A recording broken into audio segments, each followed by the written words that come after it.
There have been more than a few meals together, much conversation, spiritual support as he's experienced various things in his life, but his support of me and his encouragement as a priest, as a fledgling philosopher, and now as a shepherd of the church. And so for him to grace our diocese and Mercy and all that they're about and the mission of Mercy College of Health Sciences, I think his talk will be very scintillating, engaging, accessible, funny, and there's no one like Dr. Russell Hittinger, so we're glad to have him.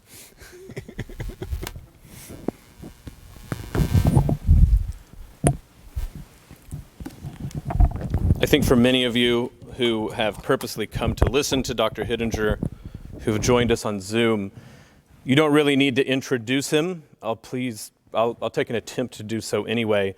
Professor Emeritus of Religion at the University of Tulsa, where he held the Warren Chair in Catholic Studies, where I myself was able to meet him.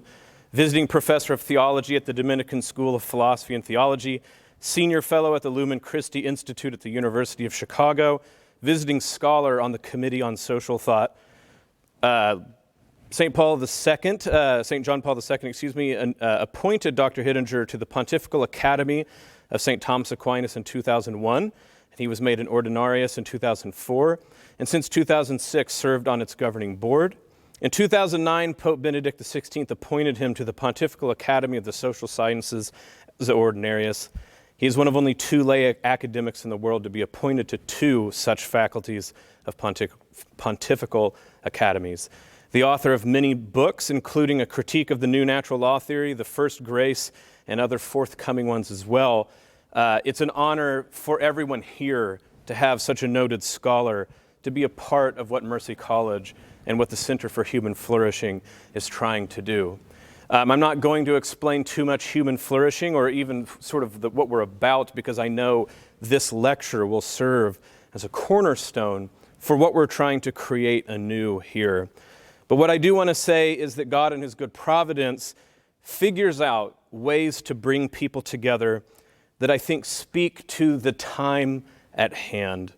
Dr. Hittinger has been very, just like Bishop was saying, momentous in my life. A convert at Duke Divinity School. It's always nice to talk about being a convert, except that part where you told mom and dad you would have a sure career in the Protestant church the rest of your life. So when you convert, you ask someone like our mutual professor, Stanley Hauerwas, what we should do. And when Stanley Hauerwas, in his very Eastern Texas way that I won't repeat here, told me that I should bug Russell Hittinger because he himself was in Tulsa, it only took one call, and someone who had this noted of a career never batted an eye and asked a kid who sort of was just lost after making a momentous decision to come over and learn from him. I never got a PhD, but I unofficially got one from Dr. Hittinger, eating steak and being with him all those years. Everything that I've hoped to do in my career, in particular what we hope to do with the Center of Human Flourishing, really stems from these early conversations that I had with Dr. Hittinger. The Center for Human Flourishing is based in this idea that all colleges do basically 2 things. They might do many others, but there's 2 that they must do. They must teach students, and they must produce knowledge. The best ones produce knowledge that's in character with who they are. And Mercy College's character is grounded in the Sisters of Mercy and the servant of God, Catherine McCauley. Catherine McCauley, looking in the face of an industrial wasteland of Dublin, saw the people in need and extended her hand in mercy. But when she did that, there were 2 things that she did. She, of course, founded the House of Mercy, which is sort of a hospital on the ground, but she also educated the people she found, knowing that you can't truly heal someone totally if you only focus on their body, unless you also think about their soul and their intellect. So when it comes to what Mercy College hopes to do, producing knowledge, and what we're doing with the Center for Human Flourishing, how do we produce knowledge but wed it with who we are in this deep way? And the practical wisdom with outcomes on the ground that we hope to make, there's no one better to start this conversation, to, like I said, create a cornerstone conversation about what we hope to do. And so there was no one else that I could have thought to open up as honorary fellow, the inaugural fellow for Mercy College, than Dr. Hittinger. And I knew that everything he taught me would be the foundation for everything we hope to build here. So I really can't tell you how much joy it is to introduce Dr. Hittinger, the first honorary fellow for the Center for Human Flourishing, in his talk, Intermediate Societies as a Key to Human Flourishing. Dr. Hittinger, thank you.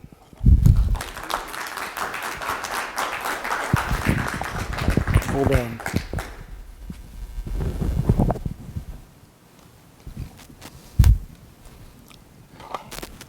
Thank you. Those were great introductions, and as you can tell, we're friends. This is the fruit of many years of friendship, which will be part of the theme of what I want to talk about with intermediate societies. So first, thanks to Bishop Jensen and to Bo Bonner, who left out, it wasn't just eating steak, it was drinking bourbon as well. And thanks to Mercy College, who has given a home to the Center for Human Flourishing. And I'm so happy it's called Human Flourishing rather than happiness. Because in English, the word happy comes from an old word, hap, H-A-P, from which we get the idea of a happenstance. That is, something that happens out of the blue and then just slips away. Happy. Whereas flourishing calls to mind human excellence that grows and lasts forever. Let me also thank Mercy One, the larger network of providers. I'd like to thank all of the initial donors and future donors, soon to discover this good work. And of course, my audience, here, physically present, and on Zoom. Those of you on Zoom might notice that I'm not sure whether I'm looking at the camera or the audience here, but you'll figure it out. Maybe I will. So my talk is entitled Intermediate Societies as a Key to Human Flourishing. You can relax, this is not going to be a Fidel Castro-length talk. I have 2 or 3 central points I want to make, though, and I'll try to make them as interesting and as clear as the Spirit moves me. First, something about this term, intermediate. The French Revolution that began in the summer of 1789 proclaimed a new creed: liberty, equality, and fraternity. Over the next several decades, this creed spread as a revolutionary force from France to the rest of Europe, and soon enough to the Spanish and French colonies in the New World. Okay. And if we work inside this French model, the revolution insisted that the state has a monopoly on fraternity. And whence followed a brutal campaign to suppress human associations that are not modeled directly on the state. In France, for example, decrees prohibited, under criminal law, the taking of solemn religious vows. Monasteries and congregations of women religious serving in hospitals and schools were shut down. Bishops and clergy were required to take an oath to the state, affirming that the status of clergy are merely civil servants. And the most basic unit of society, marriage, was made a civil contract and included in 1793 the first law of no-fault divorce was during the Revolution. Catholic lay sodalities were forbidden. Article 3 of the French Declaration of the Rights of Man and Citizens proclaimed, "The principle of all sovereignty resides essentially in the nation. No body," B-O-D-Y, by which they meant a social entity, "no body nor individual may exercise any authority which does not proceed directly from the nation," unquote. 2 years later, the government passed a law against corporations, the Chapellier Law, an infamous law. Let me read a couple of sentences of it. "Since the abolition of all kinds of corporations of citizens of the same occupation and profession is one of the fundamental bases of the French Constitution. Reestablishment thereof under any pretext or pretense or form whatsoever is forbidden. Citizens of the same occupation or profession may not, when they are together, name either president, secretaries, or trustees, keep accounts, pass decrees of resolutions, or draft regulations concerning their alleged common interests, unquote. At this time, there was a very important cardinal in Imola, in the north of Italy, Cardinal Chiaramonti, who would become Pius VII in 1800, and who would be kidnapped by Napoleon and held under solitary confinement. But when he was cardinal at Imola, he put on his stationery, liberty, equality, and peace in our Lord Jesus Christ. For Catholics, it was not liberty or equality that was the main issue. It was the totalitarian concept of fraternity. Indeed, for the next 2 centuries, this kind of revolution always has as its target the rich multiplicity of human societies, from marriages to churches to charitable associations, schools, clubs, even economic corporations. Not even the potentates of ancient history ever tried to shut down the major organs of human association. The French experiment in 1789 was repeated all over the world well into the 20th century, even today, where there are strong residues of this mentality in China and North Korea. Some of you are probably old enough to remember Pol Pot and his genocidal revolution in Cambodia. He ordered the execution of young Cambodians if they had been to school, grammar school, for more than 1 year. That is, any child that had been to grammar school already is corrupted by social memberships other than the state or the party. Yeah, what's the note of this kind of social revolution? Everyone is a comrade, but no one is a friend. It's the great simplification.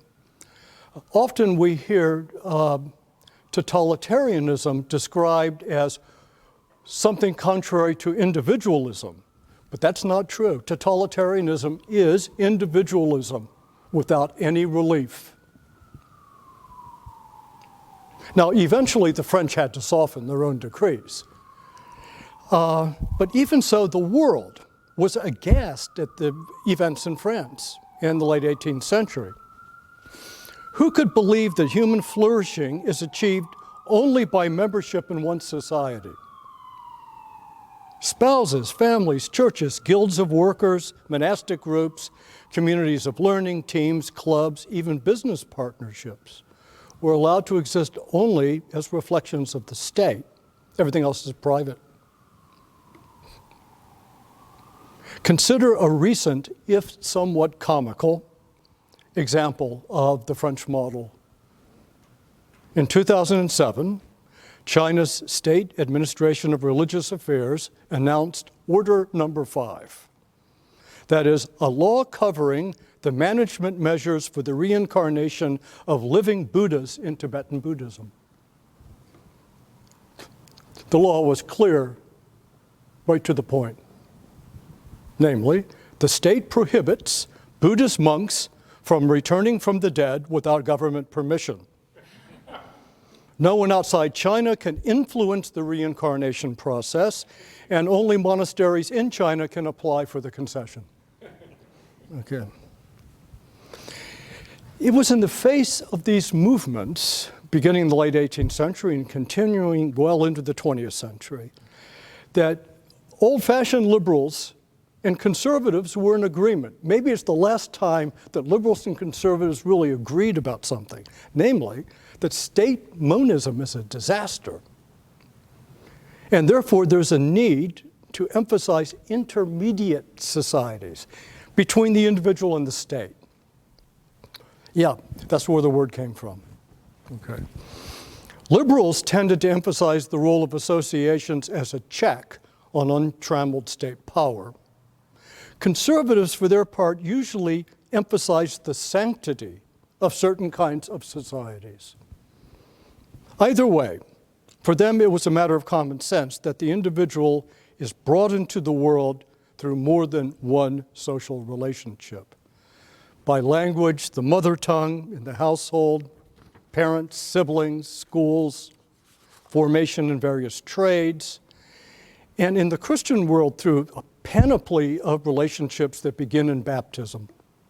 Okay?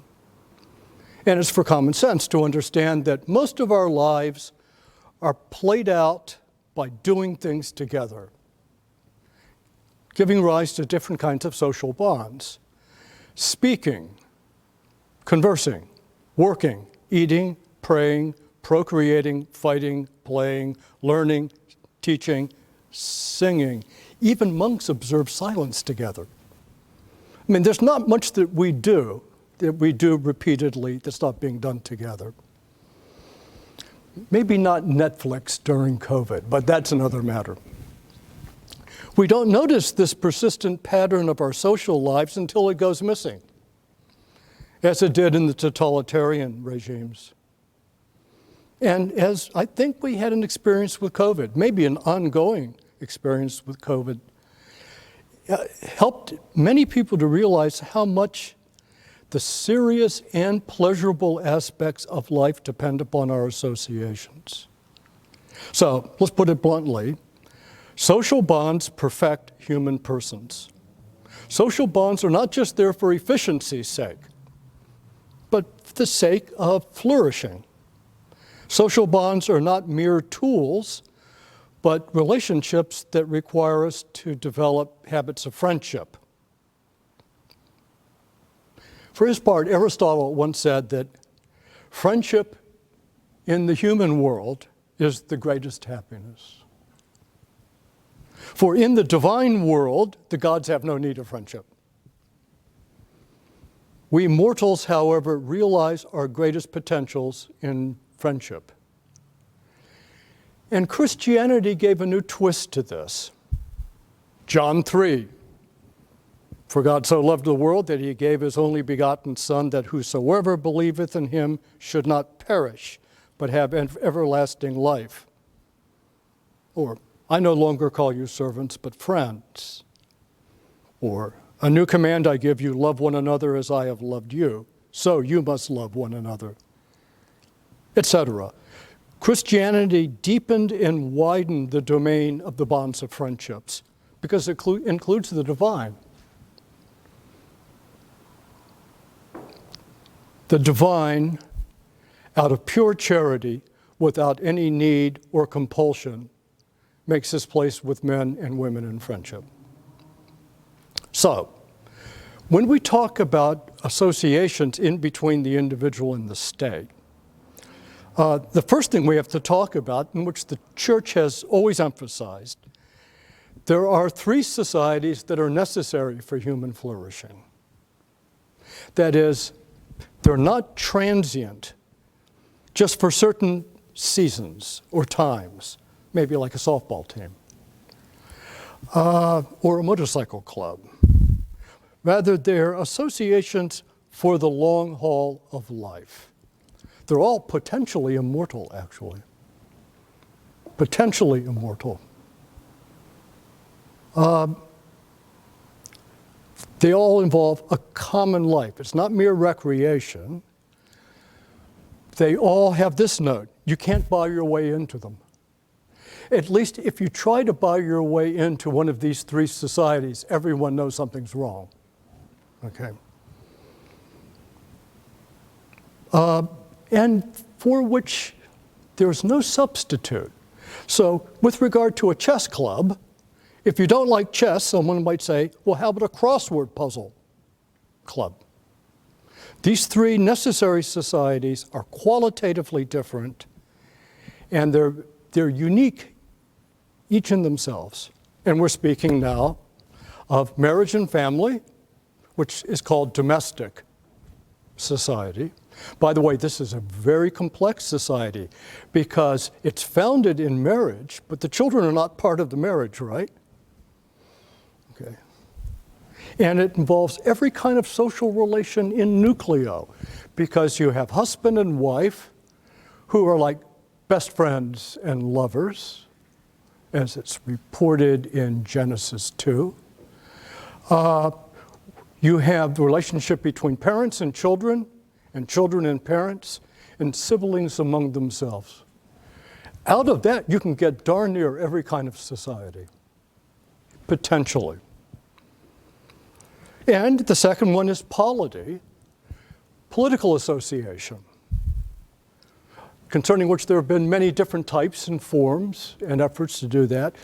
Apparently, humankind have been making political associations for about 6,000 years.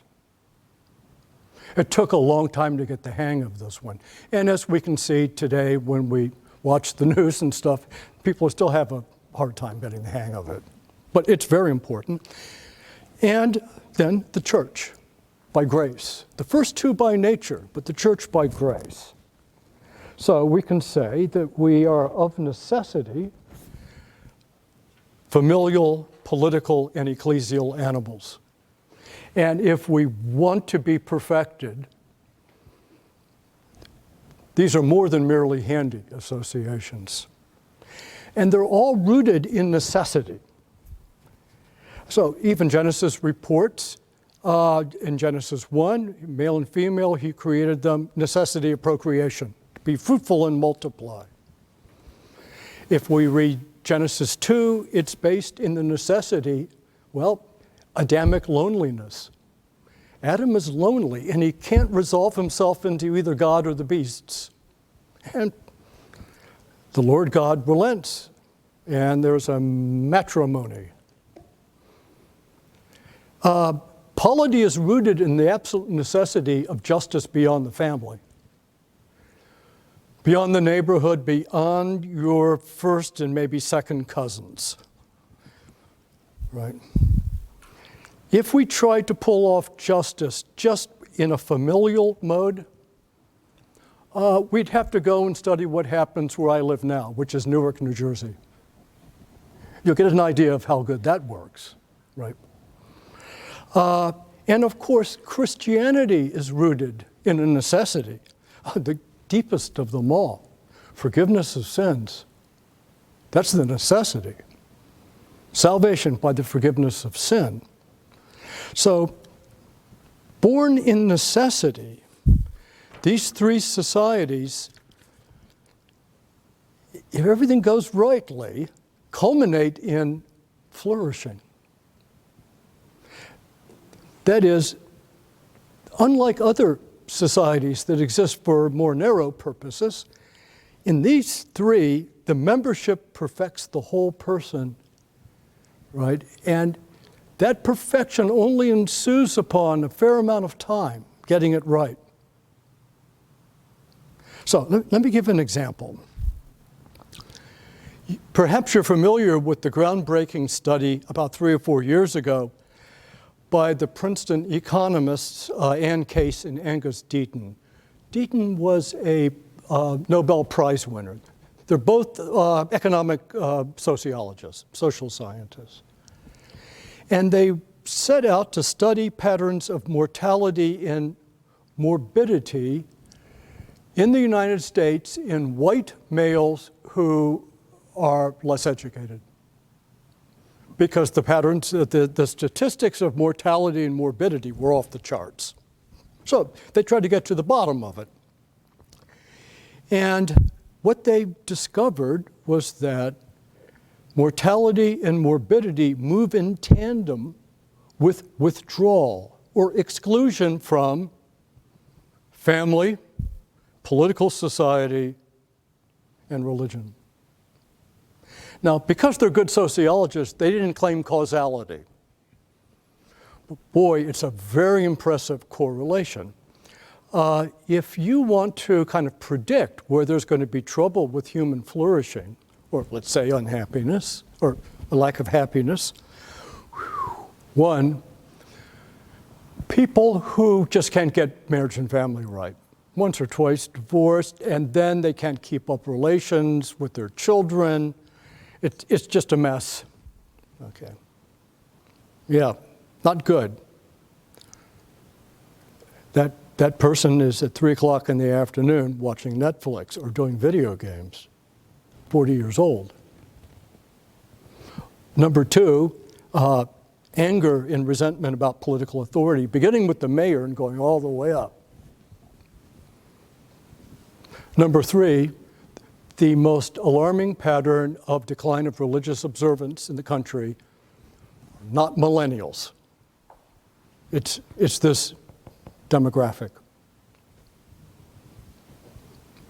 Even in parts of the country that are traditionally the most religious, participation in religion is way, way down.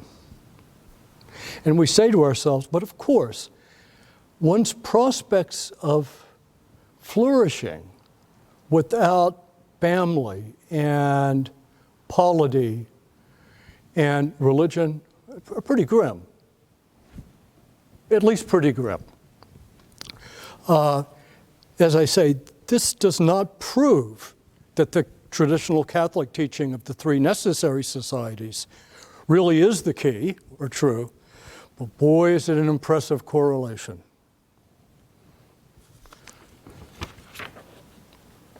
Now,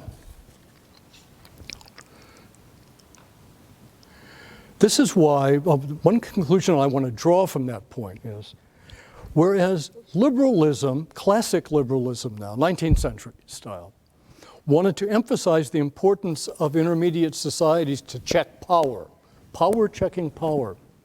That's Tocqueville, right? That's John Stuart Mill, okay.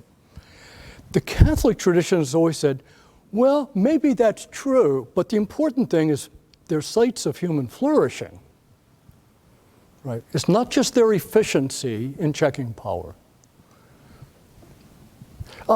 They are sites of human joy, would be another way to put it. Now, of course, there are many other societies and associations between the individual and the state. Societies that are more voluntary and I would say less necessary.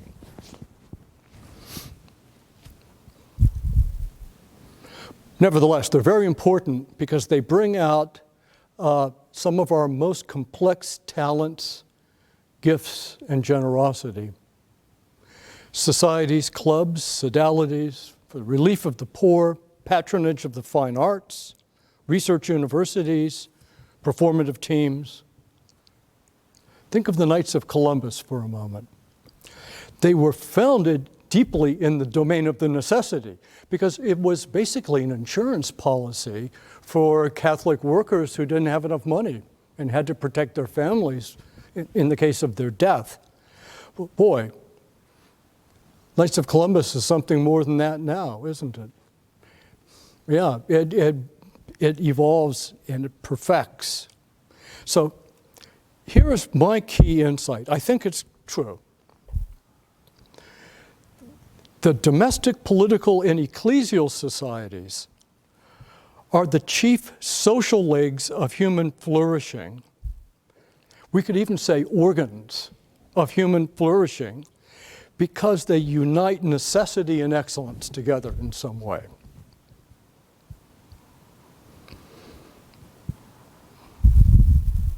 Yeah, husband, wife, and children are members of the family, citizens of Iowa, and parishioners in St. Rita's Parish. And without prejudice to any of these memberships, they're capable of having a common life. But what's linking together the organs? On the ground, in the real world, at least in a relatively well-developed and complex society, such as what we've had for some centuries, it's these voluntary associations.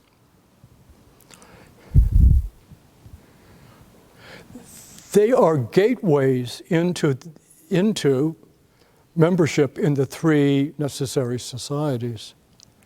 So, line dancing in Amarillo is not the same as marriage, but I'm going to guess it's a gateway into marriage for a lot of people in Amarillo, okay? A student I had this summer in Poland said the problem with the dating sites, especially Catholics use, is that they're so darn serious the very first date almost has to be on your knee and proposing marriage, which is kind of defeating what's going on. They said, what we really need are dating sites in which you can get someone to dance with. And dancing might actually lead to marriage. Whether marriage leads to dancing, and this is another matter, which is way over my pay grade. But think about it for a moment. A Catholic hospital can serve and interrelate all three of the necessary societies: family, city, and church. A hospital association or a college can move across the three necessary societies without hijacking them or taking them over. They're not opposed to the three necessary societies. A little story. Many years ago in Rome, I decided during lunchtime to go out to the catacomb of St. Agnes, St. Agnieszki. And it was still closed for lunch. So I stood there with a friend, and I noticed these older people, I mean old, coming down the street in like sporting uniforms with shorts and little hats, little jerseys, well into their 80s. And I said, what is that? And they said, oh, those are the bocce teams founded by Pius XI during Mussolini's time. And what did Pius XI see? That these bowling teams, these Italian bowling teams, were capable of being church, civic friendship, and extended family. It was a brilliant response to Mussolini. Right? And apparently these were people who were in them once upon a time. And I'm sure they're all passed away by now. And how the bowling team didn't cause them to pass away earlier, I don't know. That's another question. But what's the point? We don't want the state to do all of this work. The state is one of the necessary societies, or let's call it polity, right? We want voluntary associations to do a lot of the work so that the three necessary societies aren't corrupted. They can be what they are without having to be everything. The persons in these voluntary societies achieve perfections in doing their work together. It's not just the family, the church, or the state doing all of the work. Okay. So let me use this image, which I already suggested. The necessary societies are the organs, and the voluntary associations are the lymphatic system. They function like a lymphatic system. A system that does not replace the main organs, but ties them together. And these social formations are not merely intermediate between the individual and the state. Much more than that, they intermediate the three necessary societies. In fact, this very institution, Mercy College, intermediates those who are domestic citizens and saints. Which brings me now to the most important thing to say about Mercy College and the Center for Human Flourishing. And of course, it's already been said that this institution has its origin in the Sisters of Mercy. Bless their hearts. It was during the 19th century when the French model was moving everywhere and tearing society up that the Sisters of Mercy and several kindred groups began their work. And they were based upon the corporal works of mercy. So let me read them. To feed the hungry, to give water to the thirsty, to clothe the naked, shelter the homeless, visit the sick, COVID times, to visit the imprisoned, to bury the dead. Now, we can think of how important and spiritually perfective these works can prove to be. And back then, in the tumultuous times of the 19th century, despotic revolutions, and in the Industrial Revolution that displaced untold millions from their familiar associations, groups like the Sisters of Mercy arose. And in the United, well, but basically they arose in Europe, but they ended up here very quickly because they were regarded as a threat in Europe. That's why American Catholics have so many French institutions, including the University of Notre Dame. So these missions began as the work of rebuilding society on the inspiration of the corporal works of mercy. They enlisted the support of lay people, of wealthy patrons, and appealed to municipal governments to give lands and legal titles to their operations. But notice this, anyone of sincere heart and clear mind can do these too. It's not just Catholic. Right? So, since when is it only Catholics who have figured out to feed the hungry, to give water to the thirsty, to clothe the naked, etc.? It was perfectly fit kind of an association to be ecumenical and to cross even political lines.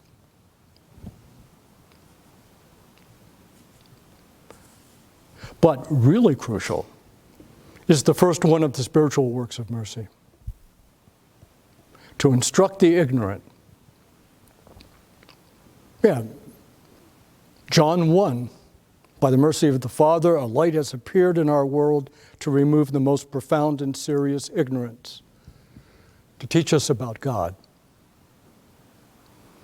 So this first spiritual work of mercy is in imitation of the incarnate Son of God.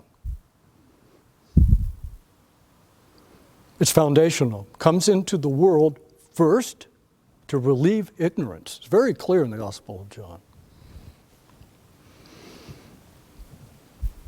But this grand theological understanding of the divine mercy is repeated in other modes almost every day. Stop and think about it. When a couple has a child, they do not take an iPhone picture of the child and go home without it, right? As though the child were some kind of a pumpkin from the state fair. You can remember how nice it was. But of course not. The child is taken home. And the child is given nurture, but even more importantly, they instruct the ignorant. The first agent in the natural order for instructing the ignorant are the parents. And it begins with the first words of speech, by which the child is given its mother tongue and introduced into a world of human fellowship. Education is the work of mercy, foundational to human flourishing, even at the simple and most concrete level of parent to child. And it's by this, of course, that we initiate and incorporate other human beings into communities of shared life. Education, in Latin, educare, which is to lead them out of themselves. To lead them into what? Well, not just Harvard, right? Lead them to something besides Harvard. It's to lead them into a world of multifaceted associations. To learn how to share and how to communicate. Yeah, that's where the first spiritual work of mercy is founded, even in the natural order. For his part, St. Augustine was once asked by a deacon, I think in Carthage, to give rules about how to teach or preach. It's called De Doctrina Christianum. And here was Augustine's first rule. He who possesses something that is not diminished when it is given to others does not possess it rightly until it be shared. What a wonderful first rule. It's basically the first spiritual work of mercy. Knowledge and truth are not diminished by virtue of being shared. And if they're not shared, they're not possessed correctly. Okay. And what's most important to admire here with regard to not just the three necessary societies, but all these voluntary societies, is it's not just the recipient who's perfected, it's the giver who's perfected. It's the giver. And where else in the world do we see givers being perfected? So, on this note, I want to salute and admire the Diocese of Des Moines, Mercy College, Beau's work, Center for Human Flourishing, your patrons, the larger network of providers. Keep the faith. Thank you.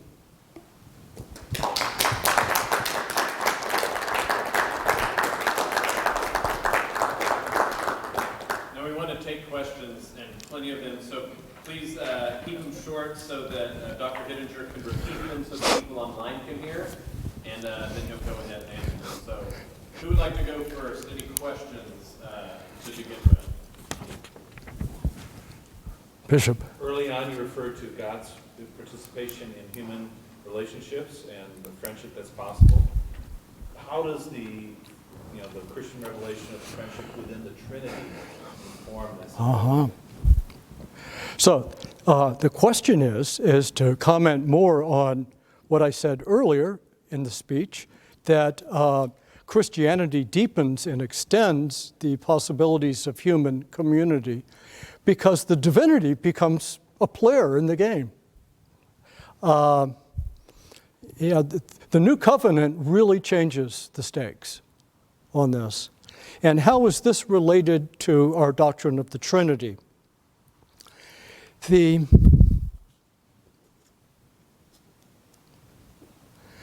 Well, of course, the Trinity is something that, well, as Augustine said, difficult to understand, but we know this much. Three distinct persons in one substance, right? I always say, you don't want to try this at home. Remember the old Steve Martin movie, The Guy with Two Brains or something? No, it's an utterly sui generis perfection that includes the perfection of substance and person, plurality of persons. So that when we form relationships, we don't turn into a third thing or have to destroy each other. Like when I eat food, I have to destroy it or to be me. And of course, ordinary human society doesn't work that way. But there's still a Trinitarian trace in it. Because when Adam is presented with Eve in Genesis 2, it's not a shotgun marriage, right? Because he actually gives his consent. And he, at last, bone of my bone and flesh of my flesh and so forth. It gives his consent as another self, but not as another substance. And that the relationship is one without being a substance. And that's what we call a society. A society is not a substance, and therefore it can include plural members, with marriage too. So all societies have this aspect of the Trinity. Man and woman get married, and they hold themselves out to the rest of the world as one. Not a substance. And not in every respect, but in all respects having to do with their matrimonial union. They're basically saying, you're not treating us rightly if you only recognize him. No, we're holding ourselves out as one, even if we don't do so in the checkbook. In reality, we are as one socially. Right. So I would say that we're made into the image and likeness of God, and the likeness, in Latin, similitudo, always denotes a kind of a moral or social perfection, right? And that's what a society, a human society is.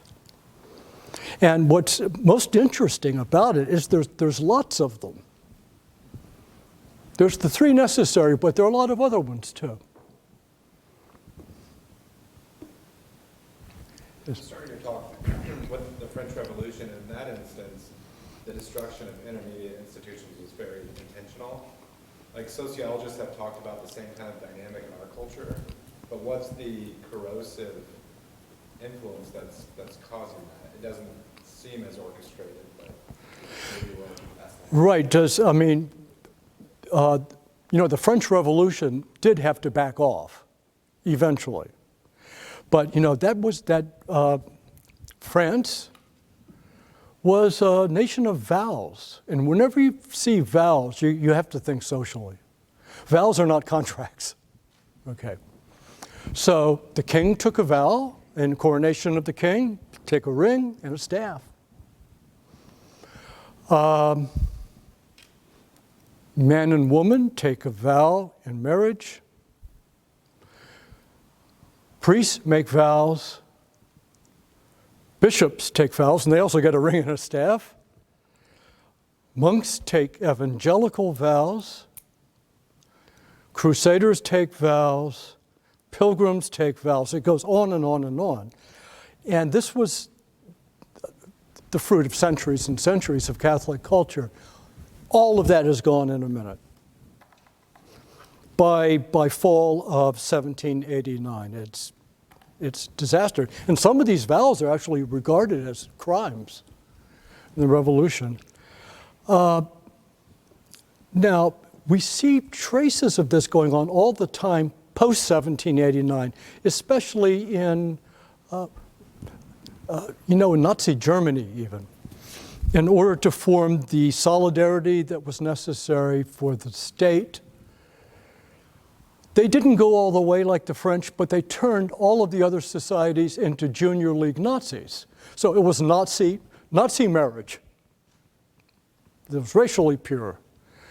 Cinema was Nazi cinema, Nazi art, right? Nazi highways.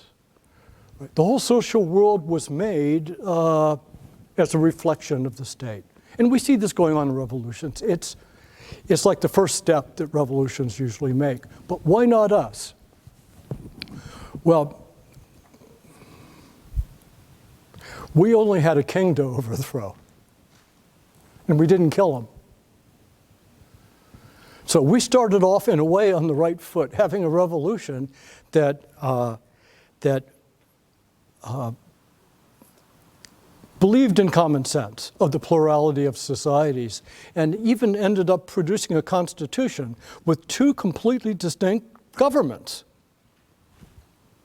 The US government, the form of which is the Constitution itself, and all the state governments that were governments of general jurisdiction having police powers. And they worked out a way for these two kinds of governments to work in concert. By the way, it was a hard thing to do, because we know that, within a lifetime after the signing of the ratification of the Constitution, they broke up. But Americans had that advantage. They had the advantage of an entire continent in which people couldn't spy on each other all the time. I mean, you lived in Versailles in the 18th century, everyone knows everything through the keyholes, right? It's like a Mozart opera. In America, people could go all the way across the continent without a lot of surveillance. They could form communities, most of which survived quite well. Even the Mormons ended up surviving. Even though the US government, the only religion the US government ever went after was the Church of Latter-day Saints, but they survived and they're doing pretty well. Okay, so we had a social advantage, I guess, to begin with. But yeah, so the polarizations we have today, they're very frightening because they involve the three necessary societies. In fact, they're kind of keyed to them. And you can see how someone perhaps will come along and say, there's only one way to cabin all of these polarizations, we've got to do something with at least two of the necessary societies. So we're not fighting about it all the time. I mean, God bless. I don't think that's going to happen. But Dr. Hittinger, similarly, when we talk about replete in your talk is about how in specific instances people did concrete things, and from those concrete relationships, it's sort of that order, the order of nature allowed us to then think about the best way to understand what was going on. When it comes to the polarizations you see, is there a way in which part of it is the abstract nature that we talk about the societies that drive this problem? That there's a way in which abstractions in thought play out into abstractions in the order of concrete societies, if that makes sense. Right. You know, the Committee for Public Safety, which oversaw the terror in France, half of the entire committee were lawyers. Well, anyway, I won't go follow that very much further, but in which law conquers facts. But yes, so as an example of the problem of thinking too abstractly, especially in the mood of combat, political combat, have you noticed how among some Catholics today, and I'm not talking about the Diocese of Des Moines, but let's say the mega diocese online in which we read about Catholic things, that disputes between Catholics come down to something like this. What is a theological dispute is just a kind of barely disguised cover for what is a political dispute. And what are political disputes are barely disguised covers for what are theological disputes. That's the kind of arguments you begin having in the domain of the abstract, right? And that's a big problem. By the way, I shouldn't have just targeted Catholics on this, because that's the way the whole culture is acting now, is that a dispute over marginal tax rates are not disputes about well, they're kind of disputes about economy, but they're really disputes about what the current government holds about, let's say, marriage. And, you know, this is what we're all trained not to do. I mean, we shouldn't be arguing that way, but it's a sign of a kind of, how to put it, being deranged, socially deranged. I mean, would you really want to talk to your uncle that way? Maybe during Thanksgiving is a good time to have those arguments or something, but it's not the normal way of social intercourse. So during the reign of terror in revolutionary France, the streets of Paris at one point were reportedly ankle-deep in blood. I don't know whether that's apocryphal, but whether or not it is, something went terribly awry. Now, you mentioned the guiding ideals, at least in theory, of the revolutionaries and their followers: liberty, equality, and fraternity. And you mentioned that Catholics were on board, of course, with liberty and equality. The issue was fraternity. So my question is, was the problem that the ideal of fraternity was embodied at too high a level politically, in violation of maybe of some version of the principle of subsidiarity? So according to the principle, at least on a simplified version of it, basically what can be done at lower levels governmentally should be. There are other versions as well that challenge that. But was the problem a violation of the principle of subsidiarity and not necessarily with the ideal of fraternity itself? Yes. Whether, for the audience, the Zoom audience, whether the violence of the French Revolution, the terror, was from their idea of fraternity or just a complete misunderstanding or failure to live out the principle of subsidiarity, about things being done at different levels. And my first stab is that the French knew darn well what the principle of subsidiarity was, because it was a society organized around 3 estates. 3 estates. First estate were the bishops, right, and king. Then there were the aristocrats, and then the commoners. And when Louis XVI called the Estates General together to give him permission to raise more taxes, what did they do? They knew darn well what the plurality of estates. They canceled them. It was the first act of the revolution, and they all became one estate. But that left out a myriad of functions that different levels of society had been doing, right? And then they discover, well, if we're only going to have one estate, we've got problems because people still think in a socially pluralistic way. And that's what causes the terror. You've got to get rid of religion. You've got to get rid of the traditional understanding of marriage. No class distinctions. We've got to get rid of social distinctions. And really, there's only one way to go about doing that, which is to kill people. Yeah, it's a time-honored method. It's Pol Pot.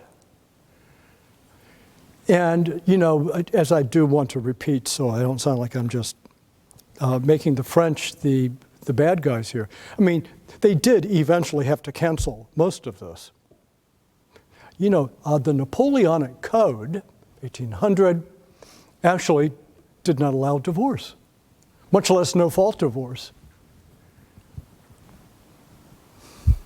I mean, and then give them another 80 years and they're back at it. You know, the Commune, 1870. Bishop of Paris was murdered on the street. And then they kind of repent, and they have built the famous Church of Sacré-Cœur, and then they're back at it again. So it's a struggle. I mean, France, post-1945, has been fairly unified. But, you know, that's a long trek from, let's say, 1792 to 1945. I hope when this happens to us, it's not that long. Yes? The work of Putnam seems that the decline in intermediate states in our own society precedes the polarization. And some people have pointed to technology, television, and now social media. And other people have pointed to liberalism as the cause of this decline. And what in your view is causing the present? So the question is, there's a very famous argument by Professor Putnam, who's still at Harvard, called Bowling Alone, that showed the kind of unraveling of social life using the example of not as many people bowl together. And who wants to bowl alone? Kind of thing. And then that was the stage for making a larger kind of sociological picture of what's going on. And the question is, does the kind of fraying or unraveling of our social associations precede, as a cause, these polarizations now? And see, my guess is that if we did the social science work, we would say yes. I have not done the social science work. Because if you really do have a bowling team, you're not going to sit there every Tuesday night drinking beer, asking people what their position on transgenderism is. You want to bowl together. Maybe argue about the baseball team or something, but that the polarizations come from people who are not as skilled as they used to be in having friendships, knowing when to shut up, and when to affirm someone, and even how to reprimand them. There's a virtue in learning how to do these things in society. You might know, in fact, I'm sure the Thomists in the room know that when Aquinas gets to the virtue of justice, it begins in question 57 and goes past question 100 in the Secunda Secundae. There are more questions and articles on justice than any other topic in the Summa, by far. More than on the Trinity, more than on Jesus Christ, more than on the sacraments, more than on the theological virtues. And it's really an amazing treatise. Well, at the very end, he says, question, is affability under the virtue of justice? And he says, but of course it is. I mean, affability is the lymphatic system, so to speak, in the order of virtues. Affability. It always comes in handy. And where there's not affability could be defined as a virtue now, is the habit of being able to extend a kind of social friendship to another, even if it's somewhat slight, like gentlemen do. Gentlemen always make the other person feel at home, relaxed, right? Yeah, without affability, I mean, what would it be? Robespierre. Yeah, that little virtue at the end of the treatise on justice, it looks as though he's ending with a whimper, but I think he's ending with the premise that was at the very beginning. Because justice really requires us, and there's more than one mode of justice, to give to the other what is his jus, what belongs to him. It's a profoundly social virtue, the most profound of, except for charity, the most profound of the social virtues. And one has to be disposed. I mean, people don't do it just spontaneously. It requires habit. And I guess we learned those habits when I was growing up. Maybe some of you had a similar experience with parents, where they would, like when we played Little League, they would say, now you have to say to the other team, good game. You have to do this. If someone who you're not that friendly with gets a hit, congratulate them. You got to do this. It pays off because you'll become friends. And so Little League was a kind of model for life, at least at the age of 10 years old, right? I think a lot of that is just affability 101. And we don't have it today, and not as strongly as we once did. So on Zoom, someone asks, would Dr. Hittinger distinguish among the three necessary societies between primary and secondary institutions? That's the question. So that the question would be, like the three necessary, I would call primary. Because they're not just primary in the order of time, they're primary in the order of finality, and they're primary in the order of everyday life. Yes, primary. And voluntary societies, Catholic thinkers, canonists, and philosophers used to call them arbitrary societies, which is a bad term today. It doesn't sound right to our ears. But arbitrary just means voluntary. Okay. Today it means a bad kind of voluntariness, I suppose. So we'll just call them voluntary. By and large, they're not, one by one, they're not absolutely necessary. I mean, someone can have human flourishing without belonging to a motorcycle club in Sacramento. Or we can name other things. Not necessary, but in the complete absence of voluntary societies, the three necessary ones would have trouble. And the medieval world had these. Medieval world had voluntary societies. such as religious life was a voluntary society. Now, it was nested in the church, right? Baptism is the entrance into a necessary society. Okay. Religious groups like all get out. I mean, it would be like going into a Brazilian rainforest, how many different kinds of voluntary religious associations there were. Well into early modern times, guilds were voluntary. Societies of pilgrims were voluntary. So it's not as though the medieval peoples were not aware of these things. And in modern times, those voluntary societies are attacked too by despotic states. But I think we take it as Americans as a measure of what's going on in society, whether they're flourishing or not. If they're not flourishing, something's wrong. Yes? The threats to the three necessary societies and the intermediary societies before World War II were more totalitarian from the top down. Since the 60s, it's probably been more bottom up. Now, I think with technology, it's both top and bottom. We get even more. Oh, got it. Press. Yeah. What can the church be doing to help? I view families as the most vulnerable. What can the church be doing to protect us? Yeah.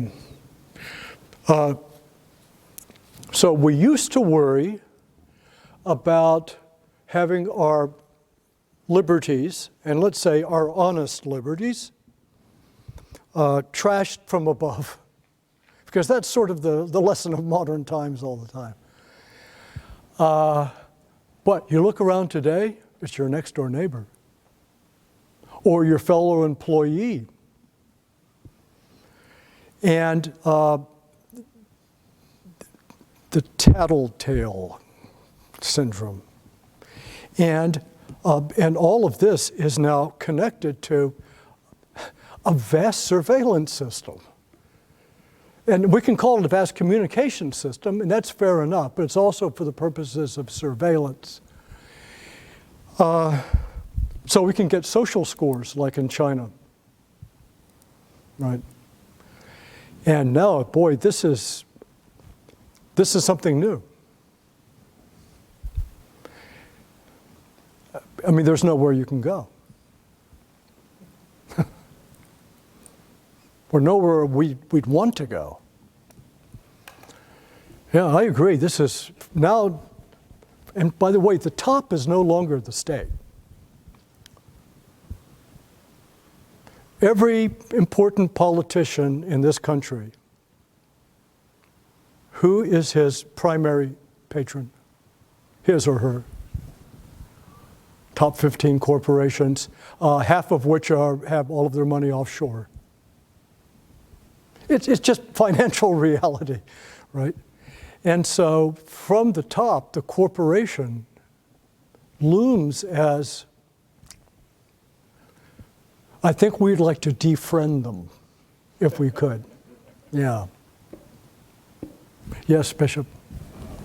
Professor Hitcher, one phrase that you didn't mention explicitly, but is, I think, a thread throughout what you're saying, and something you've touched on many other times, the common good. Could you just comment, and I hope this isn't too much of a loaded question, but, you know, notions of the common good that get it right in regard to the proportion among the societies, and then compare that perhaps with different construals of equity in our time.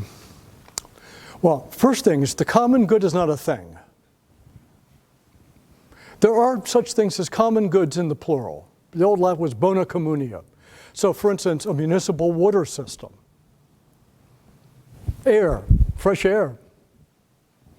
There's all kinds of common goods that are distributable. In fact, they are meant to be distributable. Food, water, et cetera, et cetera. The list would be very long. But that's not the common good. The common good is something social. And by the way, it's indivisible. It's always indivisible. Example, the common good of a marriage, Well, a couple can go to a magistrate and petition for writ of divorce, and however screwy our courts may be today or our law, there's one thing the court knows.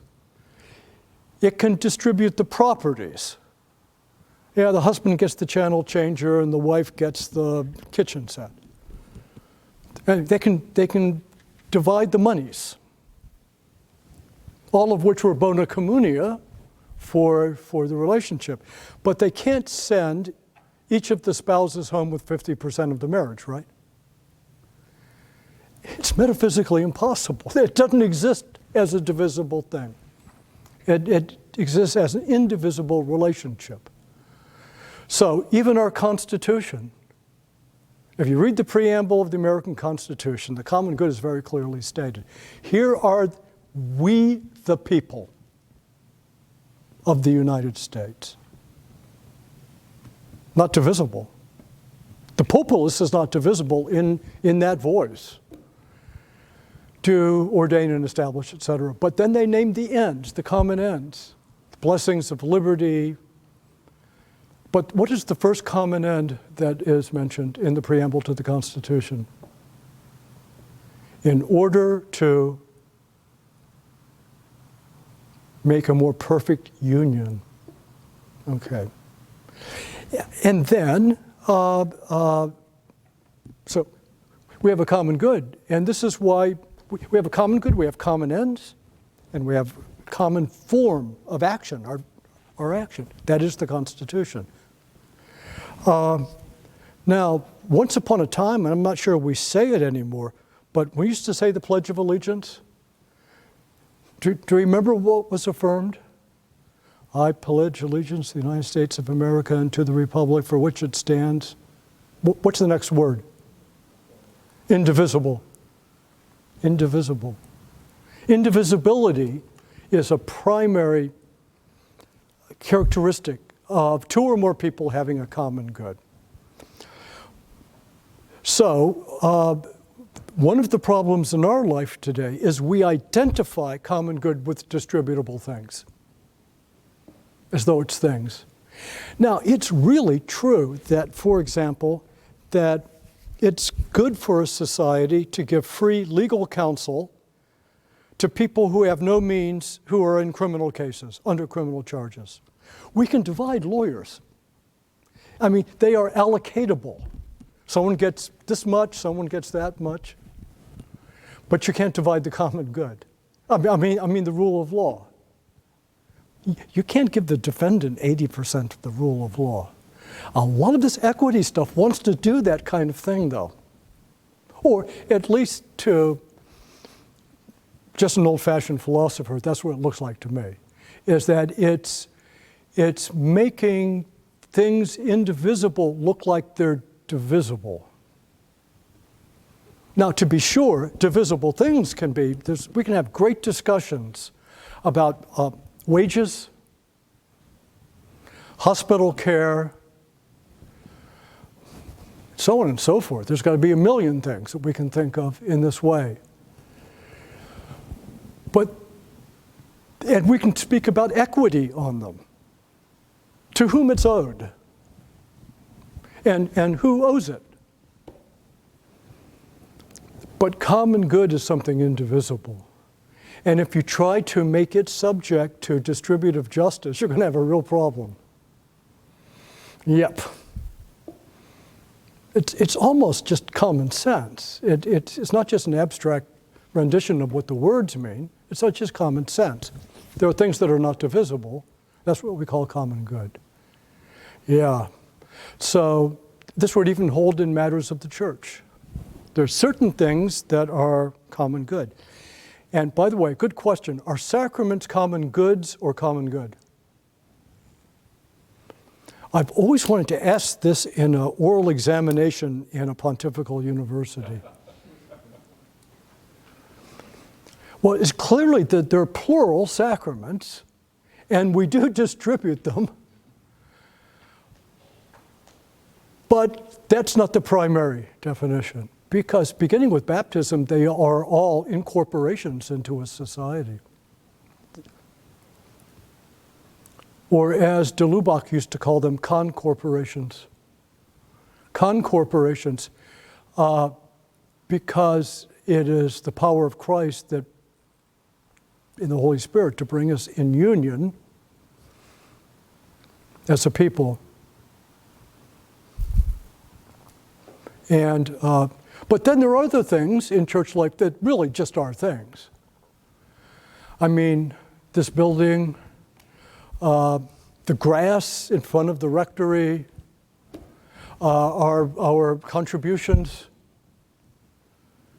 as Bill Clinton famously once called taxes, our contributions, those are divisible things. And it's Charities, services. Catholic charities.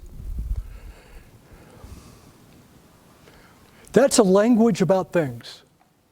It's not a first language about persons in social union. So I got one last one. We should probably wrap up for respect to people's time, but I'll be a despotic French Revolution tyrant and take the last question. So, the works of mercy, both spiritual and material, are they a common good or are they distributable goods? What's the relationship of that to the voluntary societies Right. that make them their business? With regard to the corporal works of mercy, we can see that they all have to do with distributable things. They have to do with distributable things. Burials, yeah. Food, water, money to bail someone out of jail or to pay the ransom. So, and it's because they primarily have to do with the body, right? It's the touchstone of the body, which is more divisible than the spirit. I mean, here I'd have to go on a lecture on metaphysics. But as virtues, the virtue consists not in the thing, the virtue consists in the soul of the agent doing it. And although they are discrete, they're not divisible in the soul. It's that one agent who is doing them. But that is a good question. Yeah, it's a great question. I hadn't thought about that. I should have noticed, since I had mentioned all of that the corporal works of mercy do really raise the question. But the virtue is different than the thing given. On that note, we want to say thank you very much, Dr. Thank you. Great. Thank you, Bo. Can you get the microphone real quick? Sorry. Wait a minute, you need this. Yeah, I don't want to drag you around. Thank you. Well, I want to say one more time, thank you to our audience here. Thank you for the audience on Zoom. Thank you for the audience that is going to watch this in the future. I want to say thank you to everyone at Mercy One, Mercy College of Health Sciences, the cabinet, the board, everybody who's been involved in making this a reality. One of the things we want to make sure is that when we do these productions of knowledge, as Dr. Hittinger so wonderfully said, this is not merely a distribution of the lucky few who got to see it live or happened by chance to run by it by Zoom, etc. This is something done for the community, and in the world we live in, our community, of course, is much broader than just the people who are in Des Moines and also the people in time right now. So we look forward to the day that you who are watching this right now is actually in the future. Not to be too trippy, I know it sounds like a Doors album or something right now, but to you future participants in what we're doing, thank you as well. mchs.edu/flourish, FLOURISH, mchs.edu/flourish, to keep in touch with everything that we're doing. We will have an honorary fellow every fall. We will also have research fellows every spring, exactly doing what Dr. Hittinger talked about here, imagining what it means to very concretely improve those relationships on the ground that can only be had exactly in union together. The that they are not merely distributable things we do, but things that we improve together. So please make sure to keep track of us. Once more, mchs.edu/flourish, and you can keep note there of ways to donate, participate in what the center's doing. But I do very much covet your prayers, not only for all that we do, prayers for our speakers, our fellows, but prayers for you as well, that we can look, especially in light of the difficulty we've all been facing the last 18 months. It's coming almost on 2 years now, and see a future where we care about mutual flourishing in a way maybe we didn't have the chance to see so centrally before. And on that, I'm going to say thank you. Good night, everybody.